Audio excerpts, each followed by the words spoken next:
Hey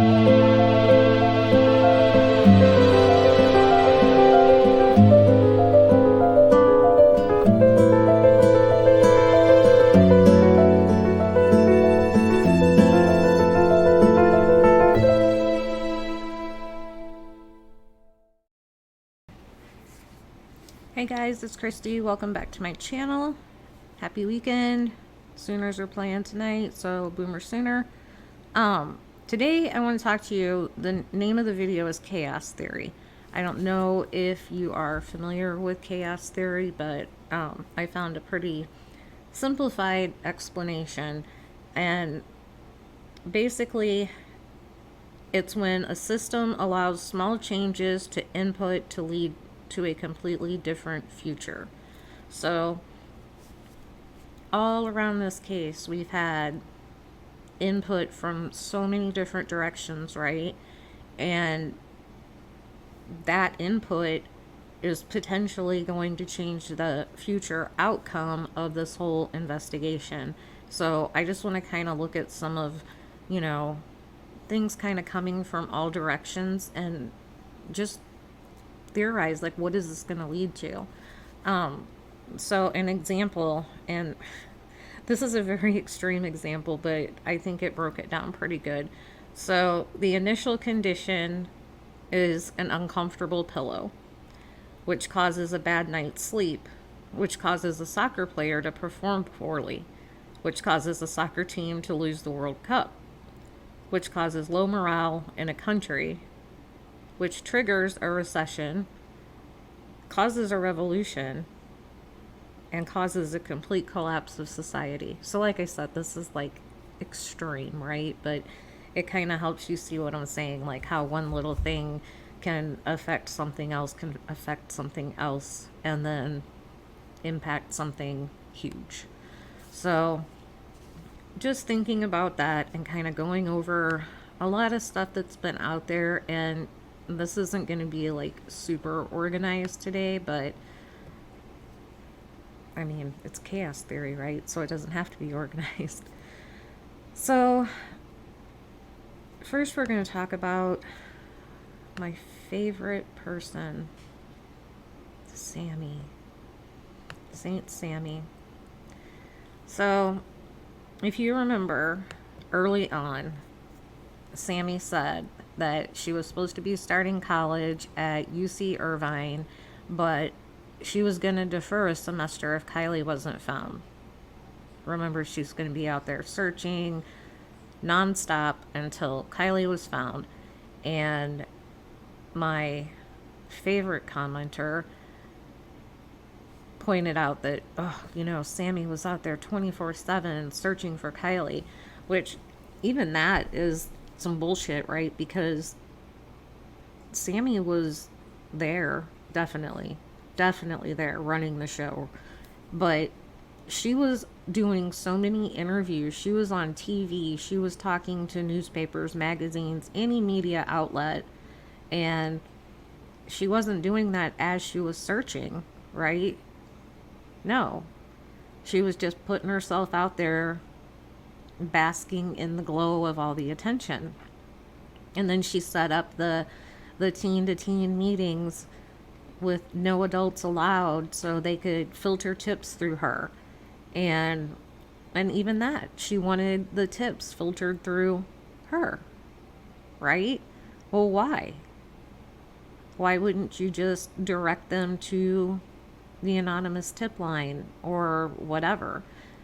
I would be very interested to know how many tips Sami provided to the police, especially tips that came out of these teen to teen meetup things that she planned. I would venture to guess probably pretty few. She said they had 75 people or something come to them. How many tips did she get out of that? And how many people did she tell to be quiet? How many people did she tell to get rid of your social media? Don't post, blah, blah, blah. So then when we found out Adventures with Purpose was coming to help search for Kiely, Sami disappeared, left the state. Now remember, she's the one that was going to nonstop search, defer a semester, and all this until Kiely was found. So why was she so quick to ditch town when people that could potentially find her and did find her are on the way? Wouldn't you want to be there to see whether or not they were able to find your so-called good friend, Kiely? No, she leaves. And then when Adventures with Purpose posted that they had found Kiely, she immediately hops on and says it's not true. So why did she not want us to believe that they found Kiely? And also, remember Sami in the beginning just completely jumped to the conclusion that it was an abduction. Never once did she consider it could have been an accident. Not one time. Even though apparently she was too afraid to ride home with Kiely because Kiely had been drinking. She never, ever said, oh, I bet she had an accident because she was drunk. Not one time. Always said there has to be someone else involved and it was an abduction. Always. And then the police come out and they say they think it's an abduction. But they don't issue an Amber Alert because they say that she filled 3 of 4 criteria to issue the Amber Alert. But they were so sure it was an abduction, but they still couldn't get around that and issue an Amber Alert. And the police said in the pressers, oh, well, we're classifying this as an abduction because we have access to more resources or something to that effect. But what did all those resources accomplish? Nothing. So if they're focused on it being an abduction, were they even looking close enough at the area where she was last known to be, which was the Prosser campground? Or were they just leading for signs of an abduction? You know what I mean? Is that why they missed the car? Because in their mind, she had been abducted. There was no way she was in that lake. Could that be one of the reasons that they missed the car? Did they see something? Because when Adventures with Purpose was out there, when they saw it, at first they were like, maybe it's a rock. And then they were like, oh, it looks like something man-made. And then they were going back and forth like, maybe it's a boat. And I got the feeling, I got the feeling that they were trying to convince themselves in their mind, like, no way, we did not just find her car. It's got to be a boat. Because they really did not want to find her. They were really hoping she was not going to be in the water. But like I said, from the get-go, Sami's got everybody kind of in chaos, right? Don't talk to the police, talk to me. I'm in touch with everybody. Just come to me. And if I think it's important, I'll tell them, kind of thing. And so dedicated to the search, yet takes off at the exact moment that the people that would eventually find her are coming to town. It's interesting. And we know that one of her parents is an attorney and one is a private investigator who may have been a cop before or was an attorney, is still an attorney, because she said that both her parents are attorneys and that's why she has retained a criminal defense attorney. So were they the ones that were encouraging her to kind of get in the middle of this to try to hide stuff?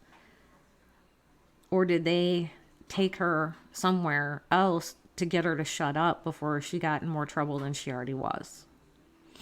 I don't know. But Saint Sami, who was so upset that her friend was missing, on September 7th posted this video on her Snapchat. And this is when I told you she was at Donner Lake with the headlamps on and everything.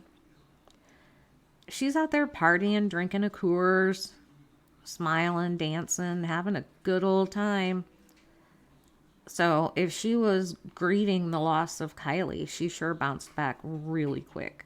I mean, that's not how I grieve. And I heard they were at Donner.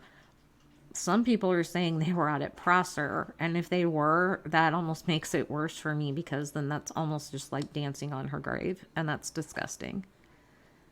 And I've had people, oh, they're teenagers, they're going to continue to party, but this is really soon. And if you're going to go under the assumption that this was an accident and that she died because she had been drinking, why are you out there partying and drinking and having the time of your life?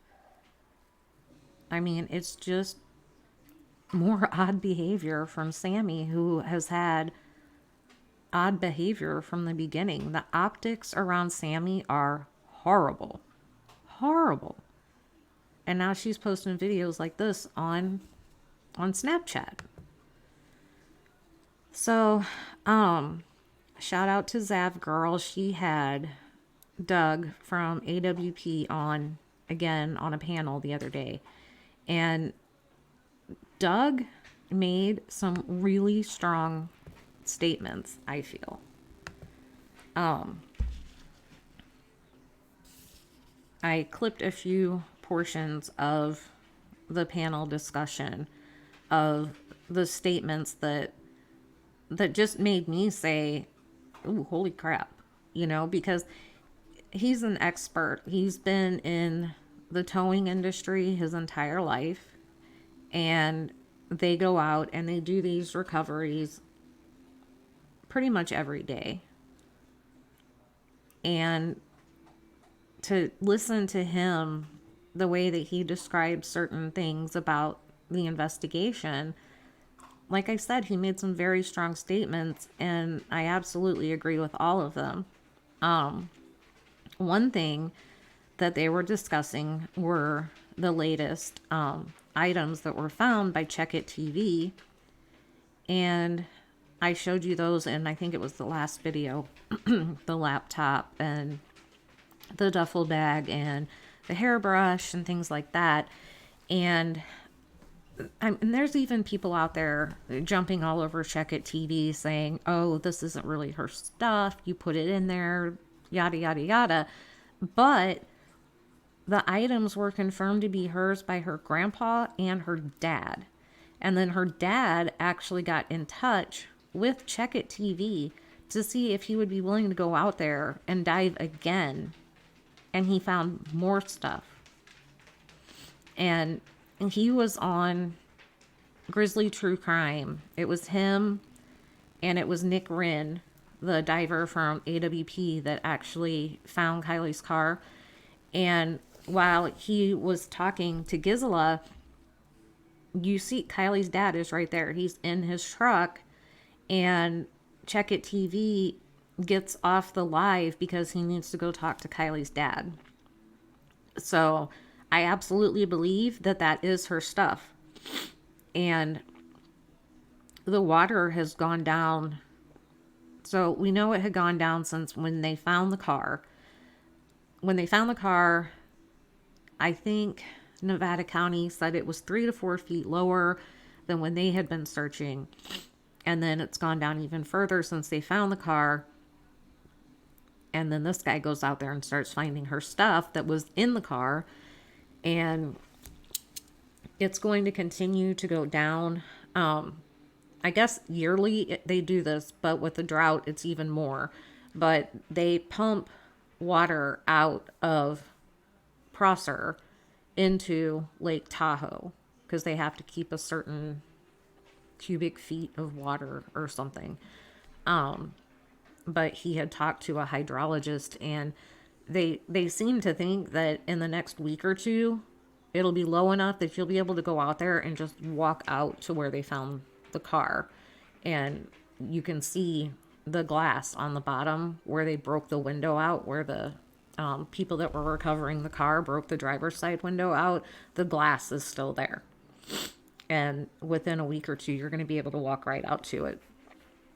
So hopefully, Check It TV can recover everything that is significant either to the investigation or to the family, because my fear is that when it gets that low, you know, just anybody's going to be able to go out there and find stuff, and they may not be as considerate about it as Check It TV was. You know, he called the police and he got in touch with the family.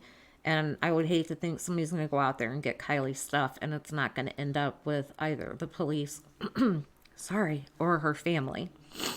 So they asked Doug on Zav Girl what he thought about them finding Kylie's stuff. And if you remember way back when they found the car, one of the first things I said was, I hope somebody went back and got what fell out of the car, or they took stuff out of the car before they rolled it. Because with even before knowing that they had broke the driver's side window out, the passenger side window was either broke out or completely down, and the one in the back was halfway down. So it doesn't take a rocket scientist to figure out that when they flipped that car, stuff was going to fall out, right? I mean, anybody can figure that out. And it sounds like Doug was kind of under the impression that the FBI divers were going to go back and kind of sweep the area to get up anything that did fall out. And that never happened. Never happened. So much of what you see in Adventures with Purpose video that we could see in the car, the computer, the charger, the brush, things like that, were all recovered, still in the water. So that was not done. They did not go back. And then after Check It TV finally got the police out there the other day, they made it seem like they were going to send a dive team out. And I was told there were divers out there. Well, if they were, they weren't the police, because Check It TV went back and he dived that day again and there were no police there.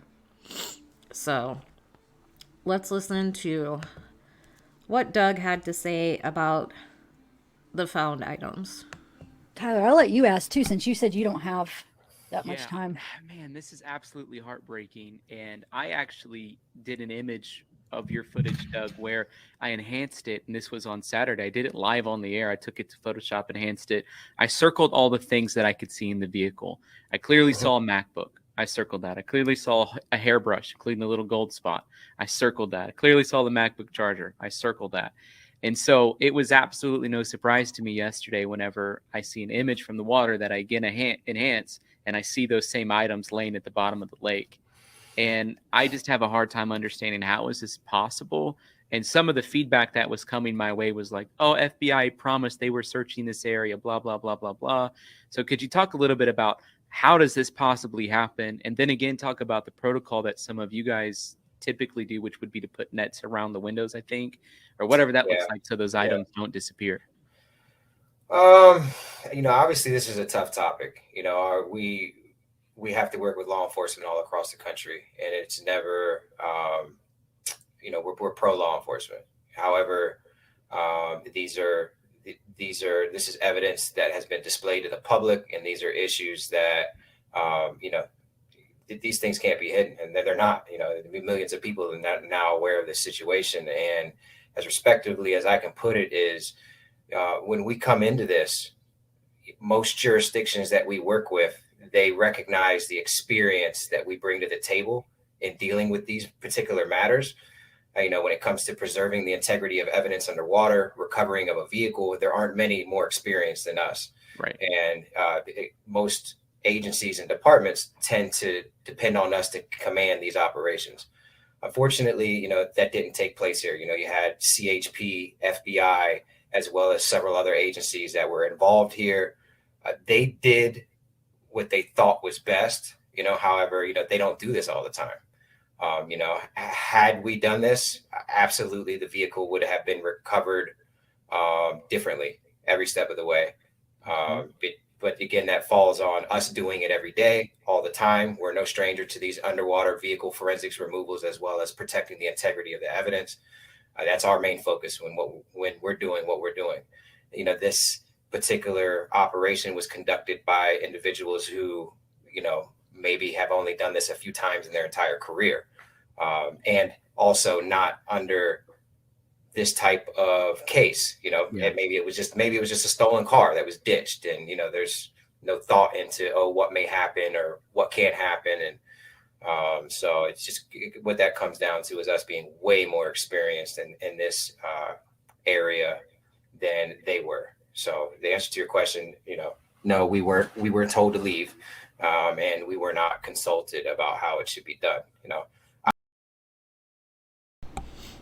All right, so when Adventures with Purpose, when they recover a vehicle, they consider it a crime scene, right? And when the police and the FBI showed up after they had found Kiely's vehicle, it was a crime scene. And they went so far as to tell Adventures with Purpose that they had to get their stuff and basically get out. Like they were spectators at that point, I think is how he put it. So technically that car is your crime scene, right? And we know that in police work, detective work, that preserving the crime scene is of utmost importance, for evidence and things like that. So I'm just a little concerned as why they didn't treat this as a crime scene and really lock it down. Adventures with Purpose, they go to great lengths to make sure that when they are the ones that remove the vehicle from the water, that the windows are sealed up and things like that, so any potential evidence that may be in that vehicle isn't lost. And the way they handled this was crazy, because most agencies that Adventures with Purpose work with want them to be the ones to recover the car, just based on their experience. Because these agencies, maybe when they pull a car out, it's it's a stolen car that was just ditched or whatever, and it's not quite so important to preserve the integrity of everything inside and things like that. But in this case, you have Kiely in there and all of her belongings and a lot of potential evidence of somebody else was in that car. And they didn't try to seal off the windows. They didn't try to collect evidence out of the car before they flipped it. When they flipped it, they did additional damage to the vehicle. And it's mind-blowing that they didn't let Adventures with Purpose do it, for one, and that when they did it on their own, they screwed up so bad. When the car was coming out of the water, you see one of the females down there, and she's touching the steering wheel, like trying to turn the tires or whatever, but she didn't even have gloves on. I mean, come on. This is basic forensics here. So here's another clip from Zav Girl about how Doug would have done it, how he would have recovered the vehicle.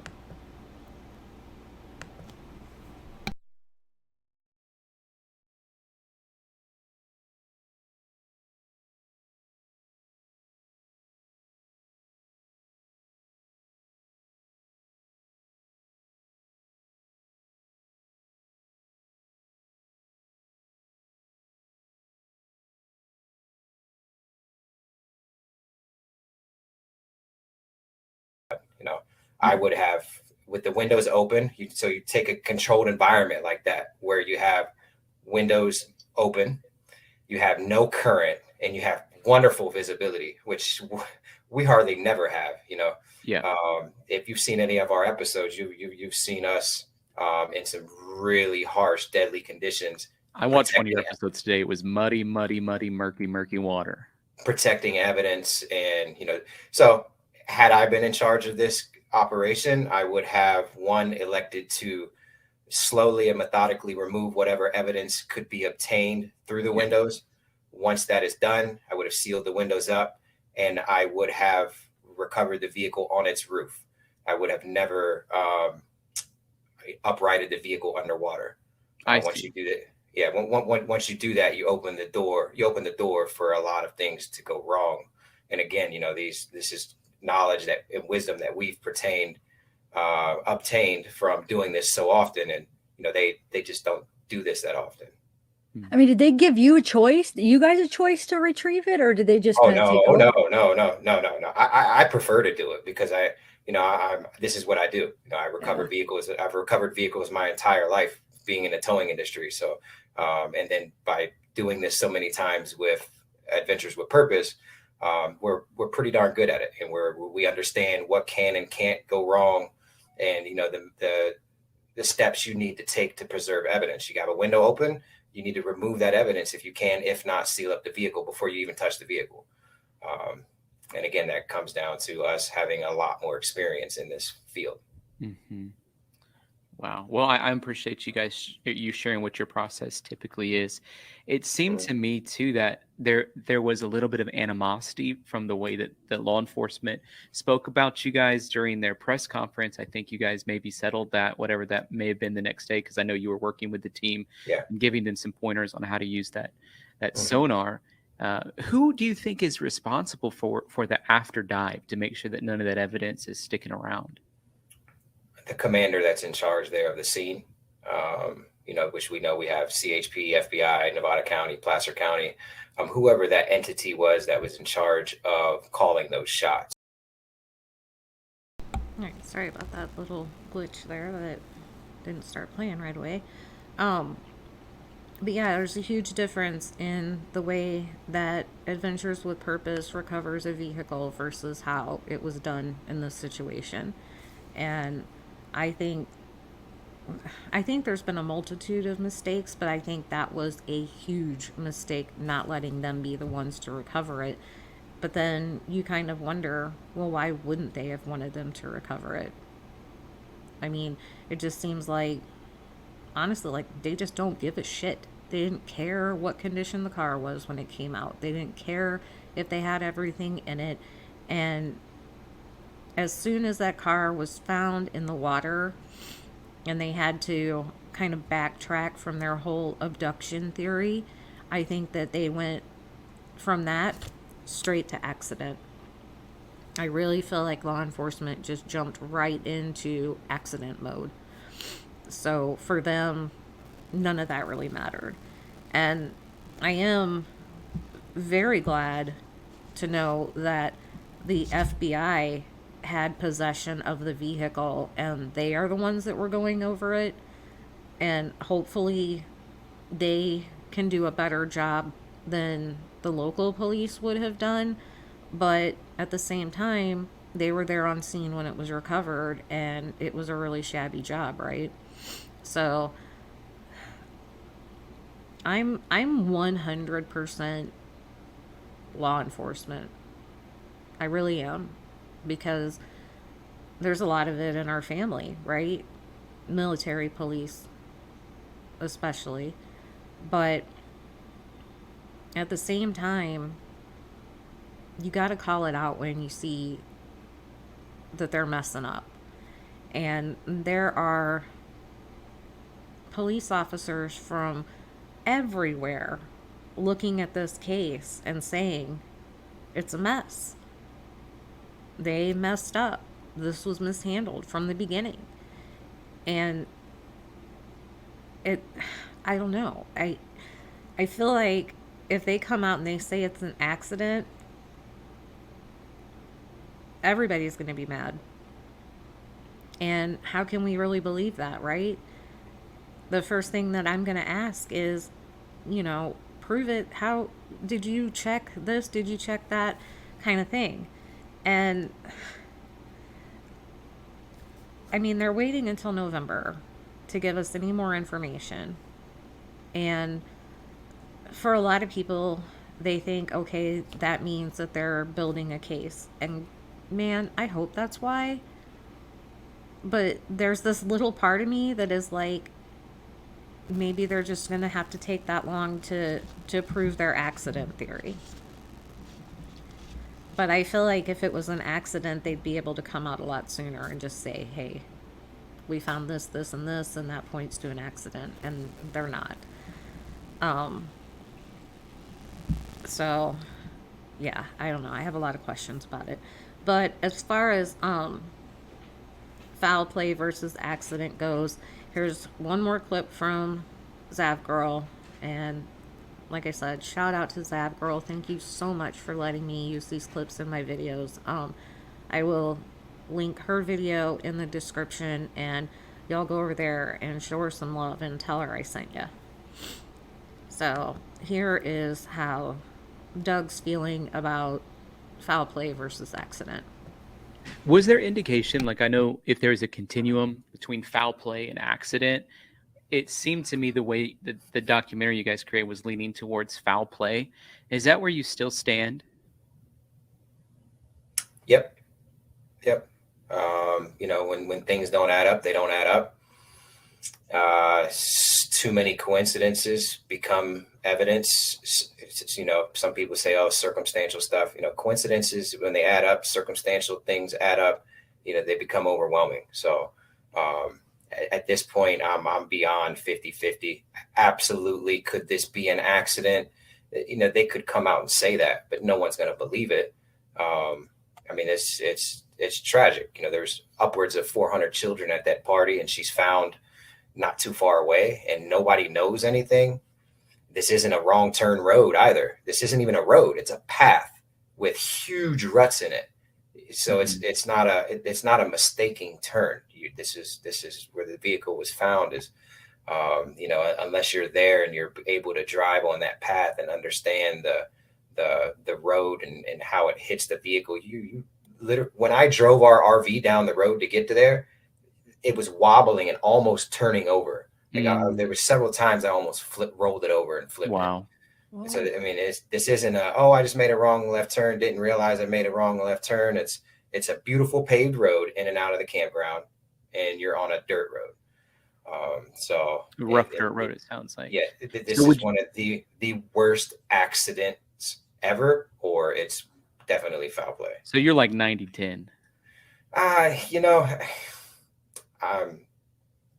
This has just turned into a rabbit hole for everybody. It has.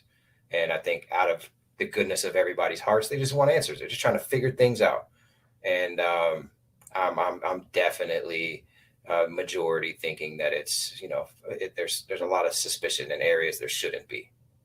Did law enforcement seem to think that after you told them, the details of the car and what you were thinking? Did they have any suspicion, or what did they say? They're playing it really tight to the vest. I think their lack of response publicly explains it all. I think their response the other day saying that they're not going to respond again until November says it all. Why wait so long? Obviously, if they come forward and announce they suspect foul play, there comes a whole nother level of pressure publicly on, okay, who is it? Who's your suspect? So they're not going to do that. So they're giving themselves some time to do it the right way, thoroughly. And I think that the fact that they're willing to drag this out so long, says a lot. All right. So with Doug saying that, and Jared pretty much came out and said if they didn't feel that there was a chance of foul play, they would not have put their video out with the title that they did, which asked if it was an accident or murder. So, I believe what they're saying. We obviously have not seen all that they've seen as far as the video that Nick made while he was under there. But they saw something significant that has them leaning one way more than the other. I don't feel like they would come out and make statements and judgment calls on how it happened unless they really strongly believe that it's not an accident. I don't know like I said, there's a lot that they won't say, they can't say, and they said they have 2 other videos, and depending on which way the investigation goes, they would release them. And Nick the other day kind of made it seem like if it's ruled an accident by law enforcement, that they probably won't release those other 2 videos.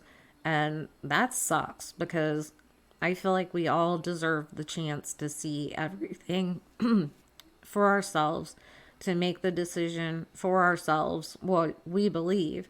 So I hope that they'll really consider that after November, when the police finally come out with some more information. I hope they'll consider going ahead and releasing those, just so we can view it and we can all make up our own minds about it. You know, what we see and what it makes us think. Sorry, I'm having like major issues with my microphone today. All right, so moving on.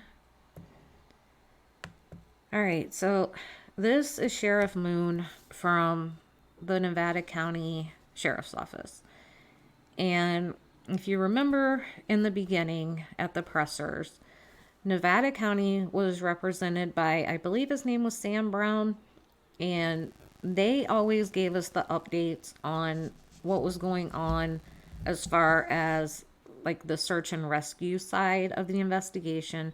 And Placer County always gave us the updates on what was going on as far as the actual investigation, like following up on tips and leads and things like that. It was the Placer County PIO that was always up there giving us information, and it really seemed like Nevada County was more in the background.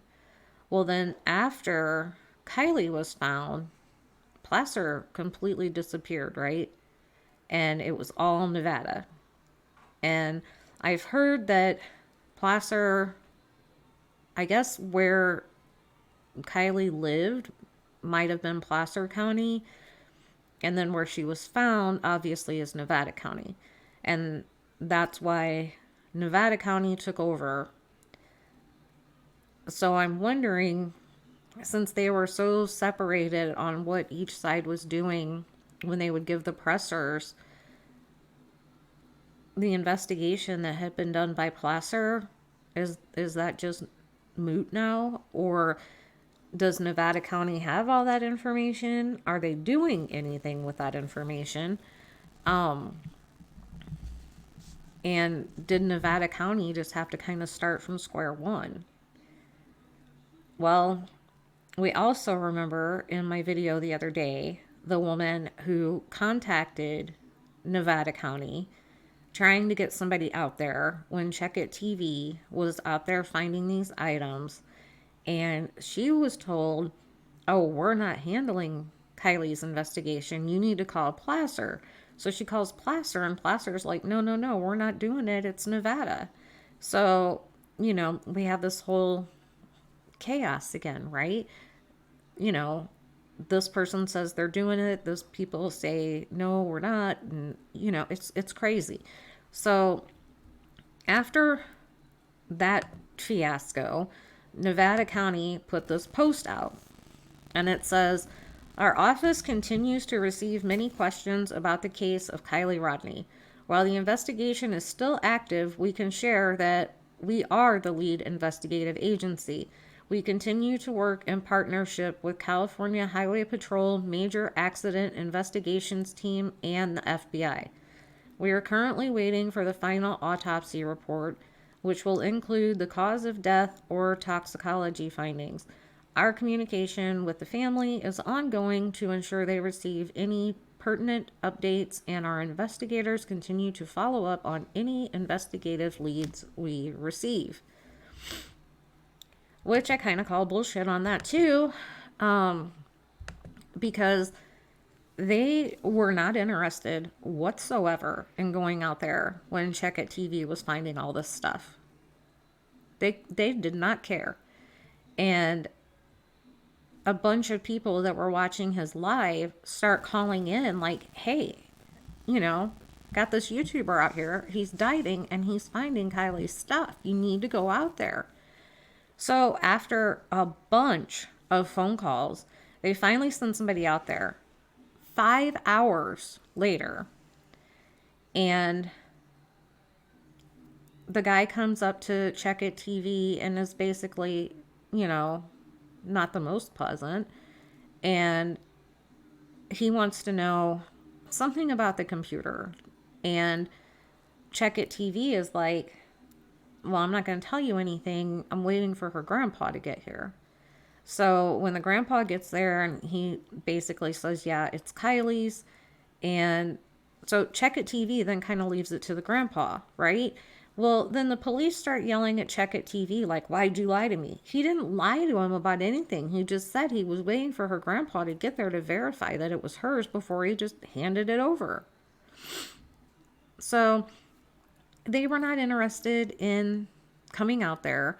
Then they finally come out there and they're not interested in the stuff. But I guess they took it, or at least some of it. I think they took the computer for sure. And then they basically try to like reassure them that, okay, well, you know, I guess the water's lower now, whatever. We'll come out here. We'll have divers out here. They'll get whatever they can. And then they don't send them. So, you know, that makes me feel like, okay, when they flipped the car and we knew stuff fell out, they seem to want to reassure everybody that FBI or somebody, some divers were going to go out there and do a sweep underwater to look for and collect anything that had fallen out. And that didn't happen. And then Check It TV goes out there and he makes his finds, and they seem to want to reassure us that, you know, okay, we're going to send divers out here and see if there's anything else that they can find, and they don't. So going back to chaos theory, are they trying to make everybody feel like we got this? We've got divers. They're going to get everything, so nobody else will go look? Do they think by saying that nobody else will go look? And if so, why? I mean, YouTubers shouldn't have to do the police's job for them, but Adventures with Purpose and Check It TV have done a lot of work that the police were not able to accomplish themselves for whatever reason. And I get it, time, resources, whatever. But look how much time and resources were put into this with no results. And then, you know, AWP goes out there, they find the car in like 35 minutes. This guy goes out there on a freaking paddleboard without scuba gear and finds her stuff. I mean, come on. It's very minimal effort on Check It TV's part. Now, I'm not saying it wasn't hard what he did, because diving down and getting that stuff, yes, that was probably difficult. But he went out there and he's on his paddleboard and you just look down and you can see it right there. There's no excuse. There's just not. So then let's move on. This guy, Woo from Placer. Now, Placer County, all the corruption around that department, we talked about that in an earlier video. In a way, honestly, I'm glad if they aren't involved in this anymore. We know about Woo's sketchy past. We know that his son was allegedly at the party. And his wife is the former district attorney. I think she's retired. So, you know, they've got contacts, they've got pull. And you know, we've all had this kind of feeling of there's a cover-up going on. You know, people are trying to sweep this under the rug and things like that. And in a little bit, you're going to see even more connections with law enforcement to the people around Kiely and the people at the party. And I'm sorry. I mean, the way he was put into his position, given what he had done, That's sketchy enough. But now, if they're trying to cover because their kid was there, I mean, we all know that these kids they're pretty privileged and entitled. And then if they have these connections, you know, they might feel like they're untouchable. And that's why they're not really saying anything. Maybe Sami feels like she's untouchable because of her parents, and that's why she's out partying, because she just doesn't give a shit. She doesn't think what she did is ever going to catch up to her. And if it does, she'll be able to get out of it. So, like I said, I mean, given everything that I dug up on Wu and Placer County Sheriff's Office, you know, it might not be a bad thing that they aren't involved. And how good was their investigation? What did they do with those leads? And remember, you know, these are the people that basically let Sami and Jagger just take over. All right. And then this is Roadside Nick. And this poor guy, he's catching hell.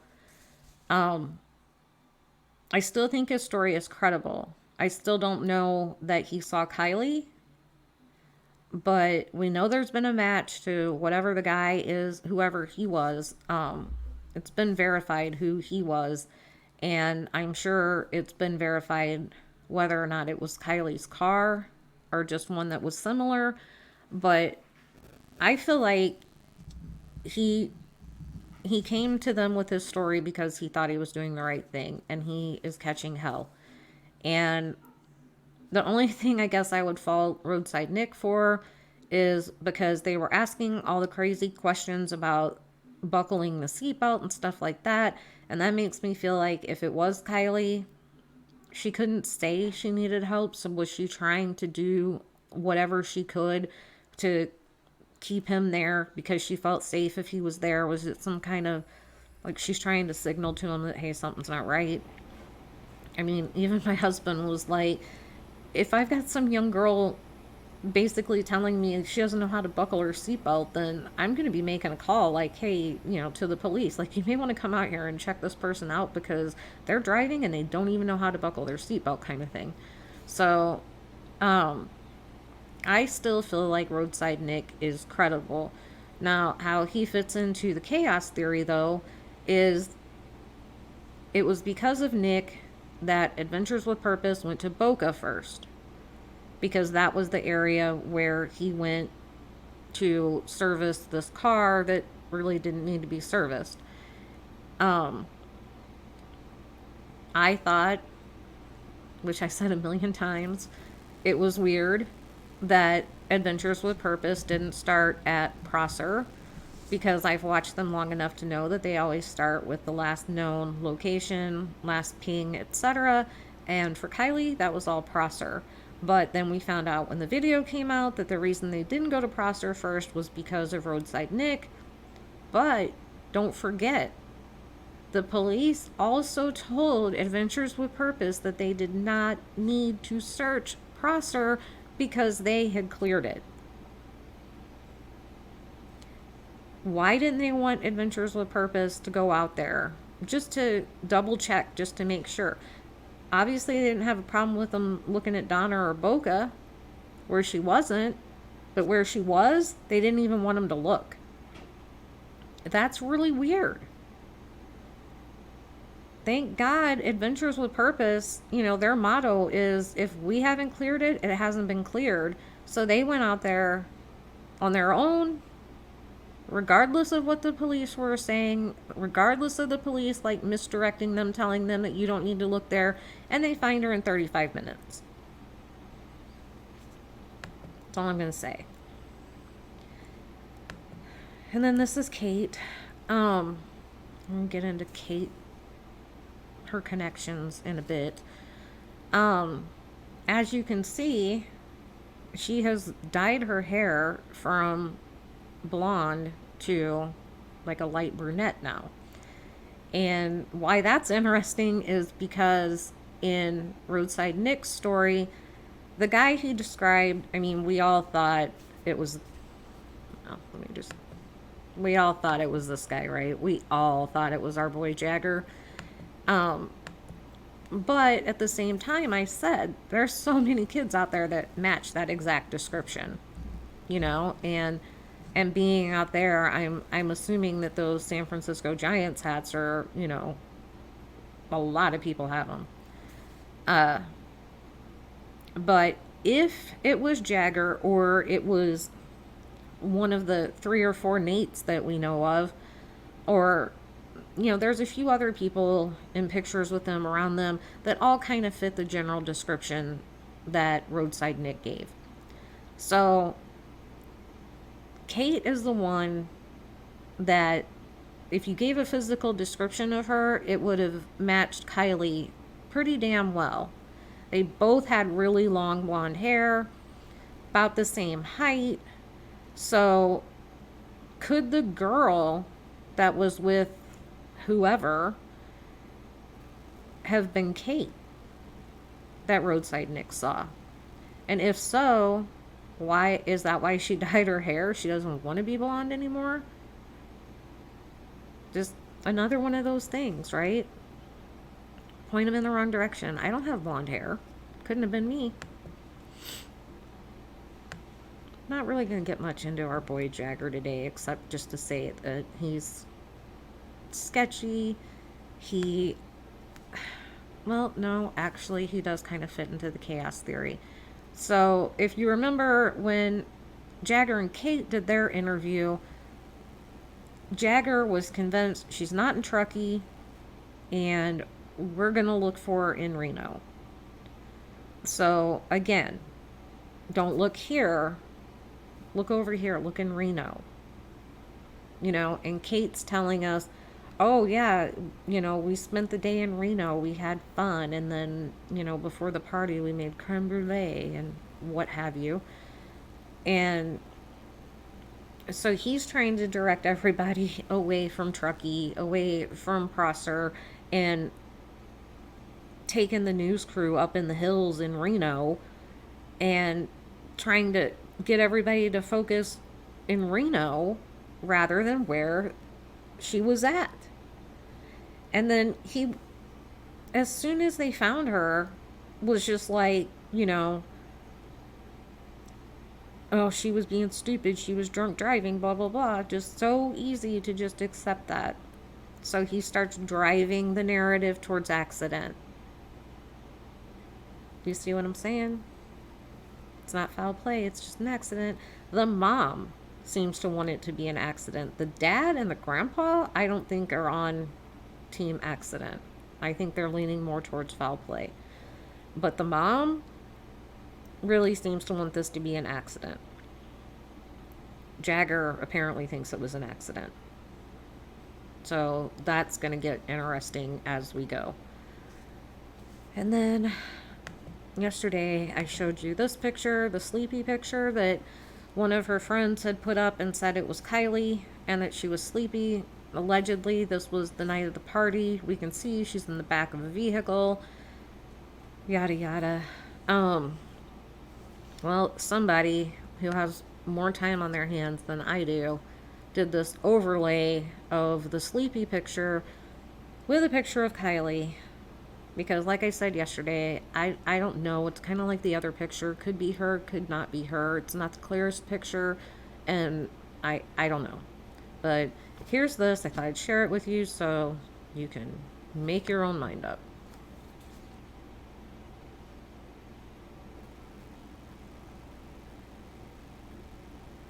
I mean, maybe yes, maybe no. I don't know. You'll have to let me know what you think in the comments. So that was out.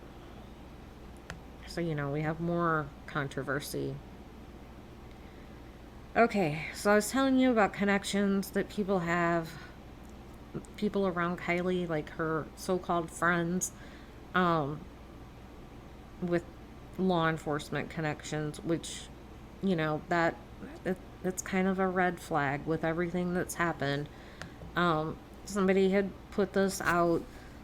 Lisa Madden is Lieutenant, Tammy Fittement is, and Justin Fittement, Officer Andrew Holbrook, Angela Smith, all law enforcement that is family to her friends.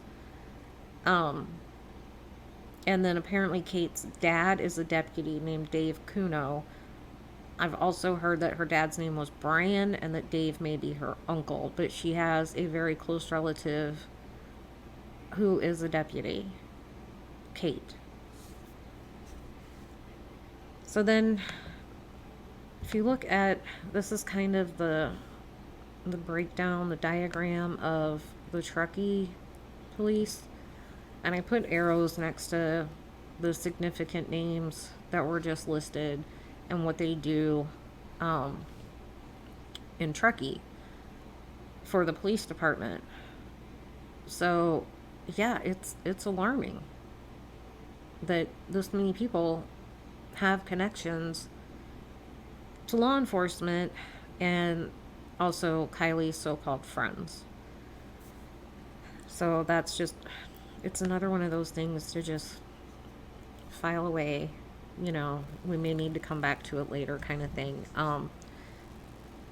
It was, well, as they put it, 1000% confirmed that the Fittyments are somehow connected to Kate.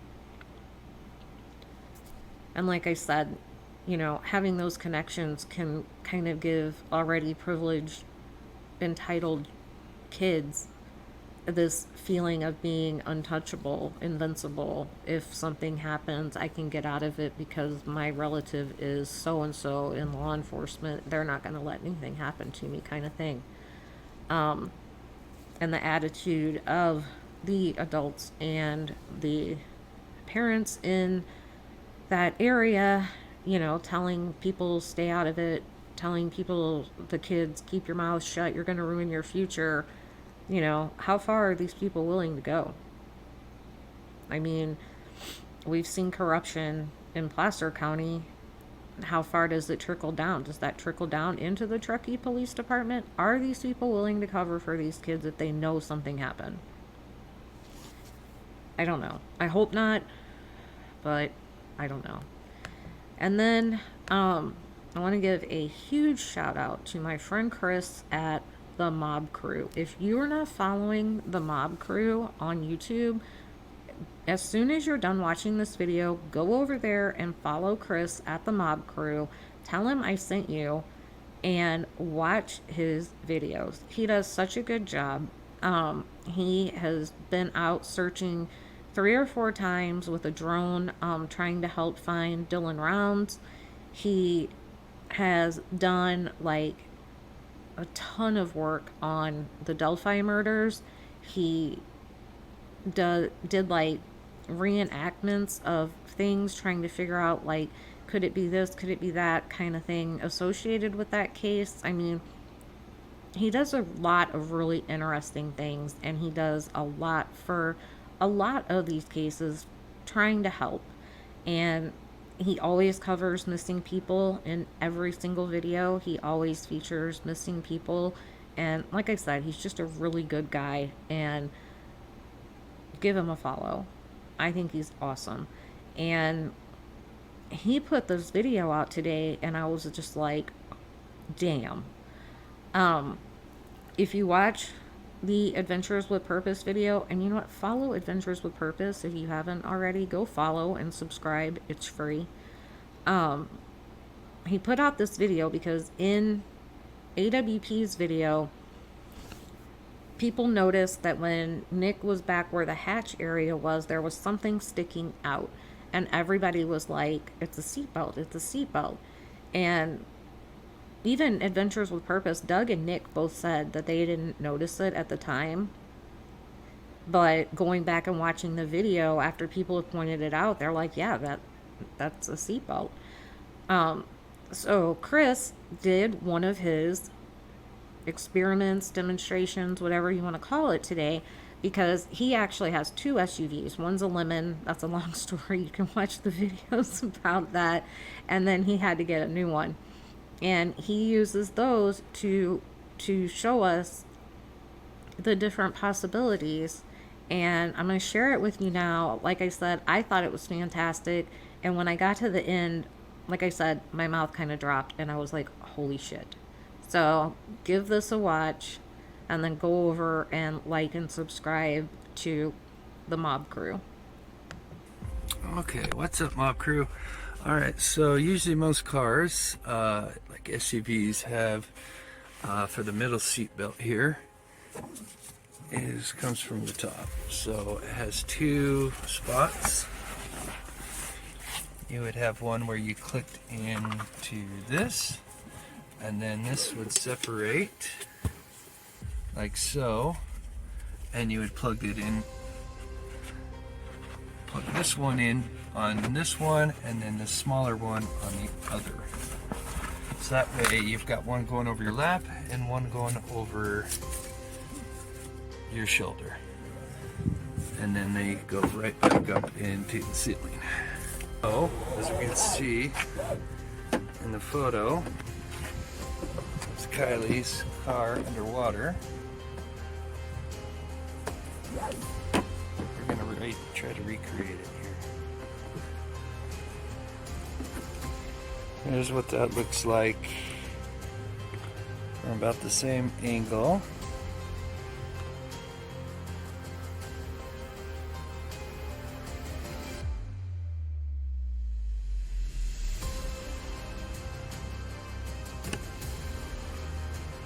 Okay, so here's it flipped around. Now obviously there is some tags that are on these. So obviously we don't see the tags, but all of them have tags. My other car.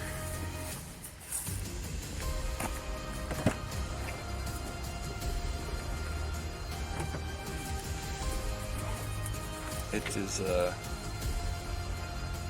got tags on them, but it does kind of look like more like this strap here, just without the tags and the silver showing. Could be what we're looking at, something more like it. I think I figured out what position this is. So I don't think, which is even going to make this even more crazy. So I don't think it's the cord just hanging out with the seat belt like that. Obviously it's tucked in more. Well, it's even more trippy, as I think it might be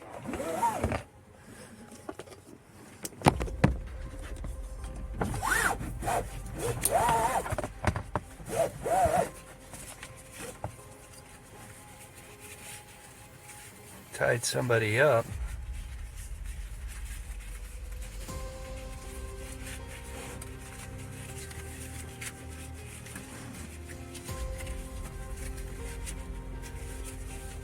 Like that, but you're tied up, and what we're seeing actually, this comes out quite a bit, so you could have somebody tied up and back.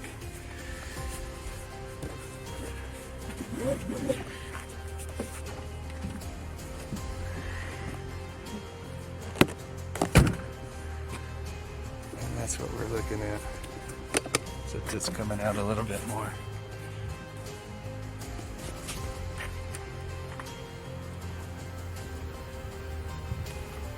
About like that.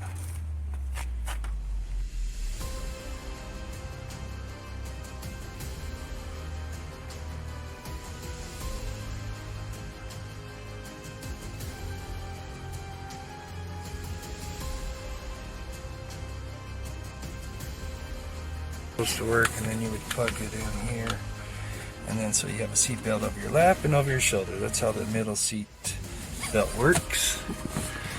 Just thinking, just in case, maybe it was plugged in and somehow it came off. These don't have, this doesn't, with it being plugged in, it won't make it. This is as far as it goes. So it certainly wasn't plugged in on either one, because you certainly still have another about a foot to make it hang out the back. So what do you think? Pretty interesting, right? I mean, Nick said that she was in the back and it looked suspicious. And then the other day, he was on duty run when he had a former medical examiner on. It was a really good interview. And Nick had asked her about the bloating and things like that, like how long it took and things like that. And the way he described how he found Kiely was that when he looked in, he could see her arms and her feet and the skin. So it sounds like she was floating. Remember, top is bottom. So she would have been, the floor of the cargo area. And then her limbs were hanging down. She very well could have been tied up with a seatbelt. And that could be why it was hanging out the back. I don't know, but I thought that was really good of Chris to do that. And like I said, it's another one of those things to just think about. And I don't know, guys, what there's so much that I probably didn't even cover here that goes along with this chaos theory. Sammy's changing stories about the party. It wasn't anything unusual. She didn't think anything of it to, oh my God, I was scared and there's all these older guys there. And I mean, that girl cannot keep her story straight. And, people look over here, don't look there. And, oh, it was an abduction. It wasn't an accident. Now, oh, it was an accident. It wasn't foul play. And we're sending divers, so you don't need to go dive. And then they don't send the divers. And AWP says, we can recover this car for you and everything will be okay. Everything will be kept intact. And they're like, no, we don't want you anywhere near this place because we got it. And then they completely screw that up. I mean, it's just, like I said, it here, there, everywhere, but where we need to be. So that's about it, I guess. It's a lot more than I planned to talk about today. But yeah, just leave me comments, leave me your thoughts, your ideas about all the misdirection in this case so far. Do you think they're going to come out and try to tell us it was an accident? And if they do, are you going to believe them? A lot of people think the Attorney General needs to be called at this point because the investigation has been mishandled so badly so far. So yeah, just like I said, leave me your comments because I can't wait to see what you have to say. And please give it a thumbs up and get it out there so more people can watch this and give their opinions on what they think is going on. Share it on your social media. And most importantly, if you haven't subscribed already, go ahead and do so. It's free. I don't make any money off of it. So that's not why I'm asking. Just join our wonderful little community that we're growing here.